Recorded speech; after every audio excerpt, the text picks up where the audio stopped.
ED जो जांच करना चाहे जांच कर ले। मनीष जी ने धमकी नहीं दी कि मैं तुम्हारे ऊपर डिफेमेशन के केस कर दूंगा, ये कर दूंगा, वो कर दूंगा। अरे क्यों कर दूंगा, जब कुछ करा ही नहीं तो कर लो जांच।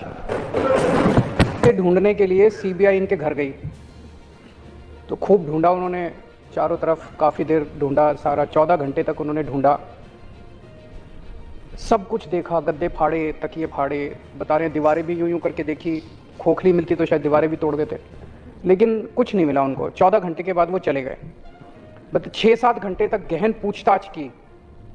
कुछ लोग मैं देख रहा था टीवी में आरोप लगा रहे थे ये लोग कि जवाब क्यों नहीं देते, सारे जवाब दिए इन्होंने, जितने प्रश्न सीबीआई वालों ने पूछे सारे जवाब दिए और सीबीआई वाले पूरी तरह से संतुष्ट होकर इनके घर से गए। फिर सीबीआई वाले इनके गांव गए, गांव में सारे गांव वालों से पूछा, भाई मनीष सिसोदिया ने कोई प्रॉपर्टी खरीदी हो, ज़मीन खरीदी हो, कोई खेती की ज़मीन खरीदी हो, कोई मकान खरीदा हो, कोई, कुछ नहीं मिला। फिर इनके लॉकर चेक करने के लिए गए, उनको लगा शायद यहाँ कोई ज्वेलरी हो, पैसा हो, प्रॉपर्टी के कागज़ हो। वहाँ शायद 70-80 हज़ार रुपये के भाभी जी के कोई छोटे मोटे गहने मिले। तो लॉकर चेक कर लिया, गांव में सारी प्रॉपर्टी चेक कर ली, सब कुछ चेक कर लिया, कुछ भी नहीं मिला। तो अब सीबीआई वाले भी अच्छे लोग हैं, इंसान है वो भी, उनके दिल में भी आत्मा, वो देख रहे हैं कि क्या हो रहा है, वो भी सोचते हैं यार ये ठीक नहीं हो रहा। वो जाते जाते कह रहे थे इनको, कहते हैं जी कुछ नहीं मिला हम लोगों को, लेकिन ऊपर से प्रेशर इतना ज़्यादा है कि एक बार आपको गिरफ्तार तो करना पड़ेगा। तो मनीष जी ने उनको कहा भी चिंता मत करो, जब भी गिरफ्तार करना हो मेरे को बता देना, मैं आ जाऊँगा, मेरे को गिरफ्तार कर लेना।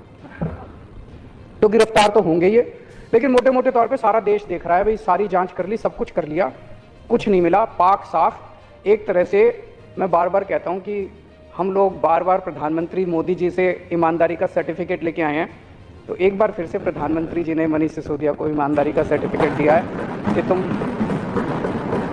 सबसे ईमानदार। बाकी राजनीति तो चलती रहेगी, गिरफ्तारी जो है वो तो राजनीतिक होगी। मैं ये देख रहा था कि इस तरह के झूठे सच्चे केस कर करके, इंक्वायरी कर करके मिलता क्या है इनको। मानव जीवन का मुझे लगता है 3-4 हजार साल का इतिहास है।